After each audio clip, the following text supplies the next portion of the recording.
Now you're watching Gearz.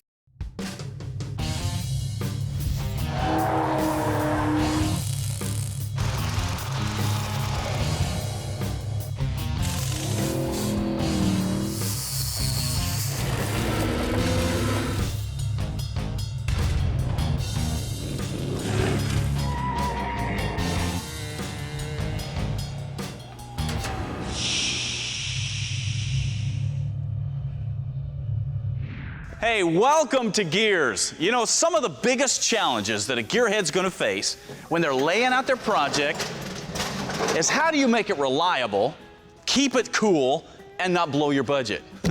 Good questions. Now, the only answers to that is you have got to plan the project out, you gotta spend your money wisely on the right parts, and you've got to do the work yourself. Now, if you do these three things, you're gonna be surprised what you end up with. Now, if you are trying to keep your costs down and still have something cool, well, there are all kinds of 70s, 80s, and 90s vehicles out there, and they are cheap. I mean, I'm talking Monte Carlos and Mustangs and El Caminos and Camaros and all kinds of trucks. But whatever you find is probably gonna end up looking something like this.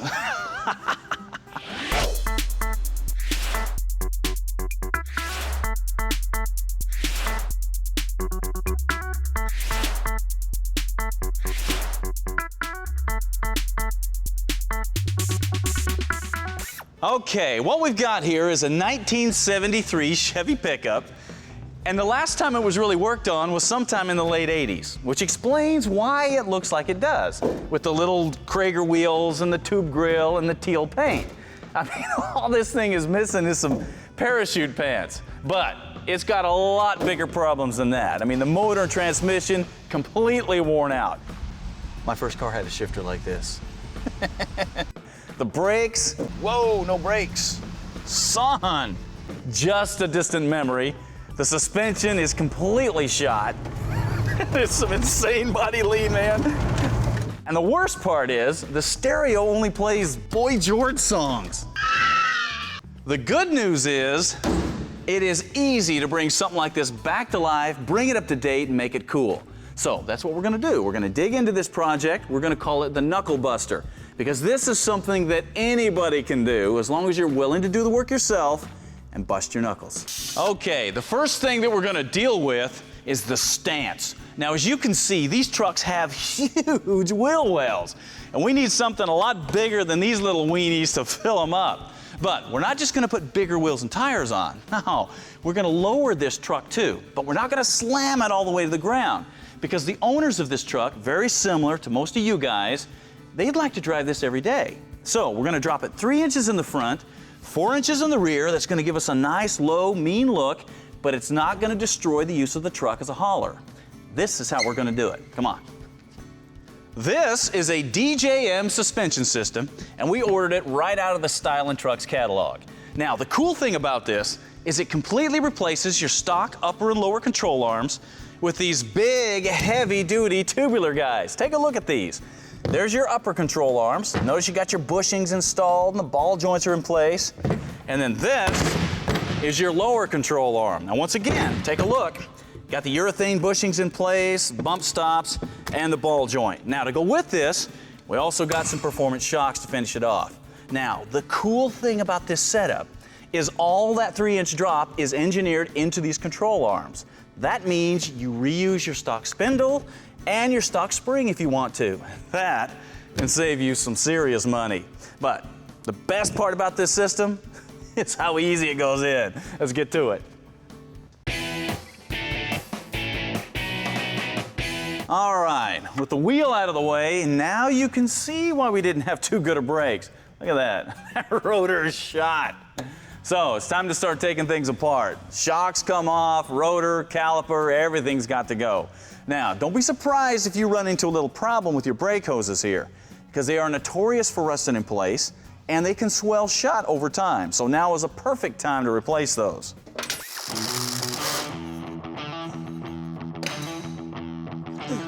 That's why we call this the Knucklebuster.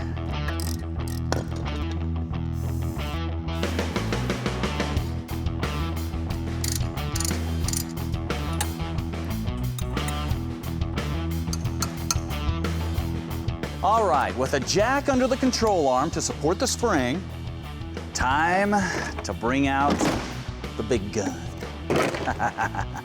We'll use this to separate the tie rod end and the ball joints from the spindle so we can remove it.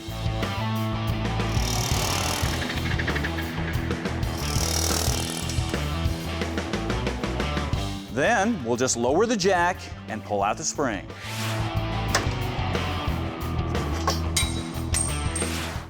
Well, what do you think?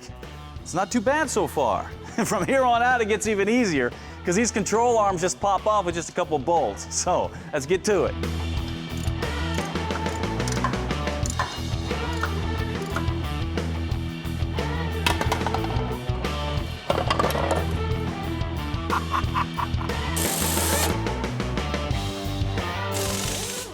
Okay, now comes the time in the project where you're gonna get really dirty, because you definitely don't want to put this nice stuff up against that old nasty frame and cross member. No, make sure you take a few minutes to clean everything up. You're gonna be glad you did.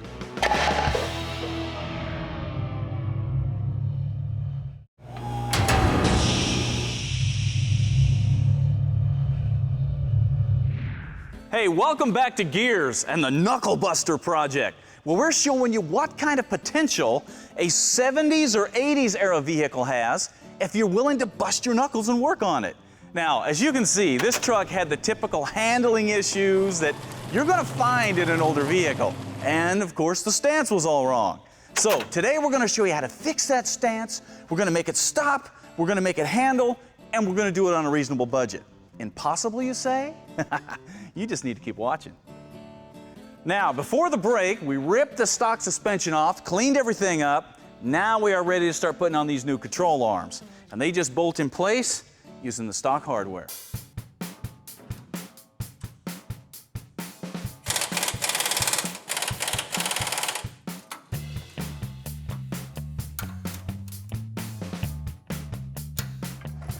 Next comes the spring, and here it is.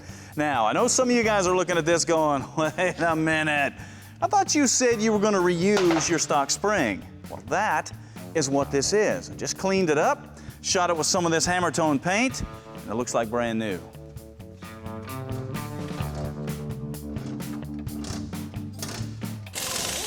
Now we're ready for the spindles and the brakes. And instead of messing around trying to rebuild this mess, we're just gonna totally get rid of it and replace it with this stainless steel brake system that we got from Style & Trucks.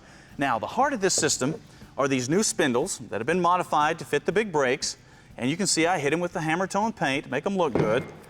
Then what bolts to these are these big 4-piston calipers. Those are gonna give us the clamping force we need to bring that truck to a stop. Then they clamp on these 13-inch slotted rotors. That's about 2 inches bigger than our original rotor. Of course, they come, look at this, they got all the new bearings and the hardware, the hoses, everything that you're gonna need to actually put this in your shop. Now, you might be looking at this going, you know, is this really necessary? Well, look at it this way. You were gonna have to completely rebuild this anyway. New rotor, caliper, bearings, and by the time you do that, you're gonna have brand new 1973 brakes. It is a much wiser investment. Spend a little extra money and get a modern performance brake system. This is one of the smartest things that you can do on an older vehicle, especially if you're going to drive it a lot. The best part is everything just bolts in place of the stock pieces.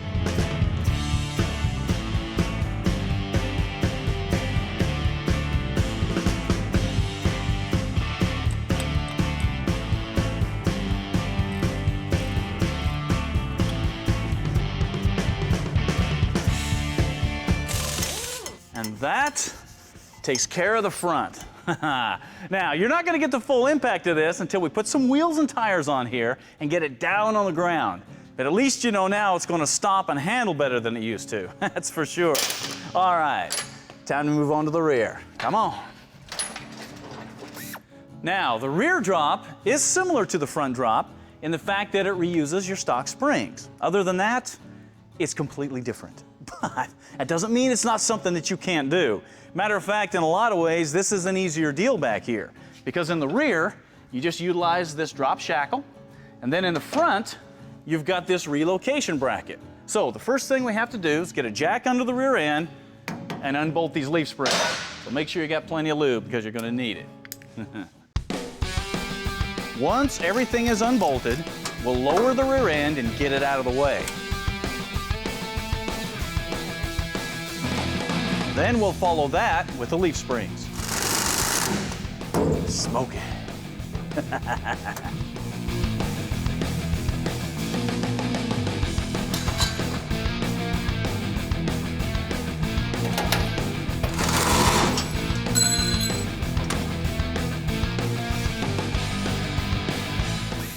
Now, modifying the rear shackle is as simple as replacing this little short one with this much taller one that comes with the kit. And it just drops into the stock hanger, and that is all there is to it. Now, the front hanger, that's a whole different deal, because these stock rivets have got to come out. And the best tool to use is an air hammer and a chisel.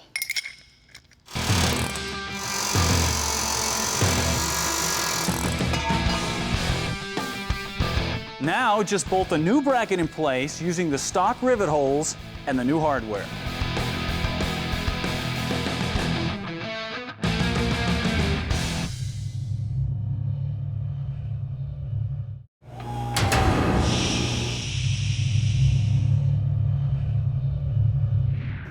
Hey, we're back and deep into a project called the Knucklebuster, which is something that everybody should do at least once in their life.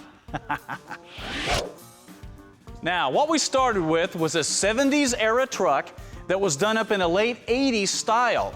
Yeah, you remember what it looked like. Can I get out? Yes, you can get out. Wait a minute, clean your shorts first.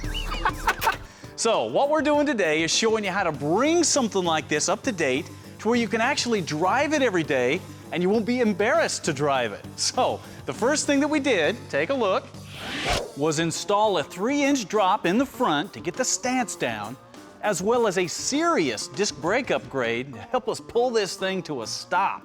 And at this point, we already have a 4-inch drop installed on the rear. Now I've got my sights set on these stock rear drum brakes, because these aren't going to get it anymore, especially compared to what we've got on the front. So here's what we're going to do about it. Since we have stainless steel brakes on the front, it's only fitting that we use their conversion kit on the rear. Now check this out, this is a pretty cool deal. You got new rotors, you've got calipers with emergency brakes all built in, got all your hoses and hardware to where you can convert from drums on the rear to discs. Now, the good news is you don't have to pull the rear end like this to do this. You can actually do it right on the vehicle. We've just got this out because we're going to paint it. The bad news is this doesn't go on quite as easy as that front brake system that was just bolted on, but it's still something that you can do. Take a look. The thing that makes some people nervous about doing this style of conversion on a C-clip style rear end is that you have to pull the axle out to get this backing plate off. But before you can pull the axle out, you have to go into the rear end and release the C-clip so you can pull the axle out. But really, it's not that big a deal, because all you've got to do is pull off the cover, remove the pinion shaft, then just push the axles in to release the C-clips. Then, with the axles pulled out of the way, you can unbolt the backing plates.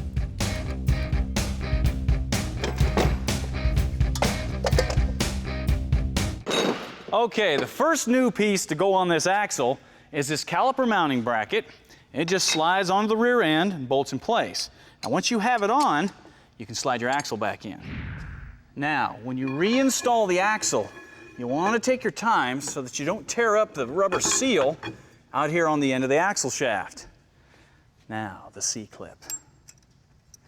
That's got it. Follow that with the dust shields and the caliper mounting hardware. And at this point, the only thing left to do is slide the rotors on, then install the calipers on the brackets. Now, obviously, we are not going to reuse these stock brake lines because, first of all, they're rusty. Second of all, a brake caliper needs to be able to move a little bit. That's why the kit comes with hoses and hard lines. So what you need to do is grab one of these lines and bend it up so that it fits over the rear end, comes down, and is held in place with a factory tab. Then you just connect it to the hose, make sure you have plenty of slack, and you're ready to go. And that is it. The brakes are on, the rear end is ready to go back in the vehicle. After you spend some time cleaning it up and putting some paint on it. Don't you put it back in the vehicle looking like this. You know better than that.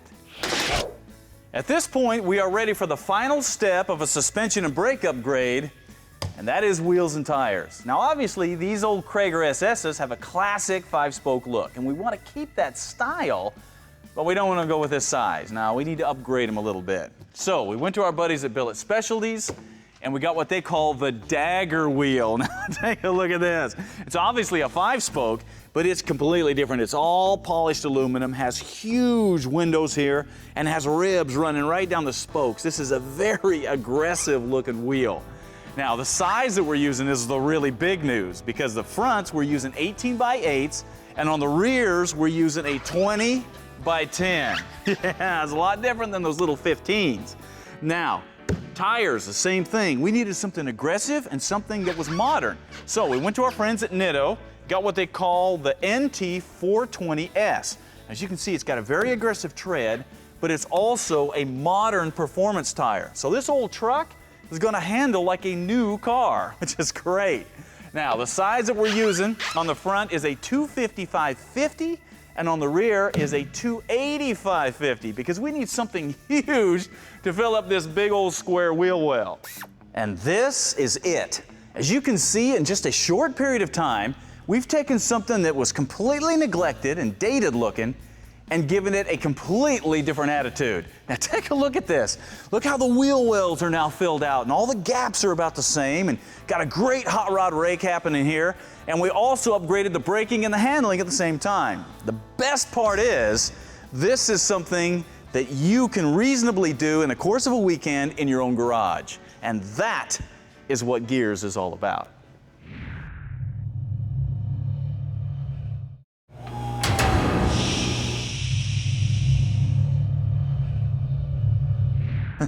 You know, people are always looking for heroes, and a lot of times they come right out of comic books. I mean, there's Batman, Spider-Man, Superman, I mean, you name it. Fortunately, these guys here in these crazy costumes, they really don't exist. But that doesn't mean that there aren't some real-life heroes out there that aren't kind of similar. For example, this guy here, Iron Man. Is it possible that there's a real-life Iron Man? Yep, there is, and we're about to show him to you.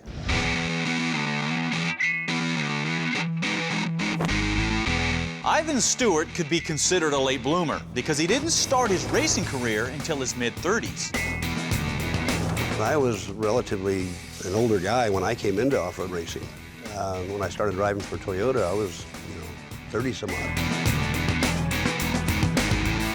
A former iron worker, he was naturally drawn to the rough and tumble world of off-road racing, especially the Baja 500 and the Baja 1000. Which is probably the most physically demanding race on the planet.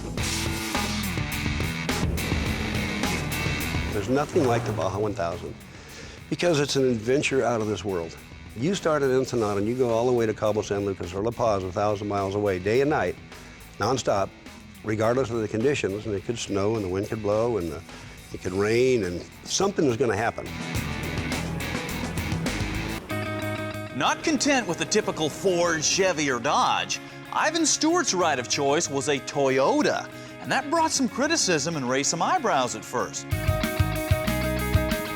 And with hindsight, I mean, it was the best racing decision I've ever made because Toyota was so dedicated to winning. And when they started ending up in the winner's circle again and again, people began to realize that any truck that could hold up under the iron foot of Ivan Stewart had to be special. And somewhere in the middle of all the dust and the smoke and the insanity that's Baja, somebody threw a nickname on Ivan, making him a legend. In about 1975-76, the Valvoline Oil Company put up an award called the Valvoline Ironman Award. Now this award would be given to anybody that could race the Baja 500 or Baja 1000 driving solo. I won the first one, the 500, then I won the 1000, then I won it again, and then it was the journalist and Mickey Thompson and those folks would say, oh, yeah, that's Ivan Stewart, the Ironman. And that, my friends, makes him a lot cooler than any comic book character could ever be.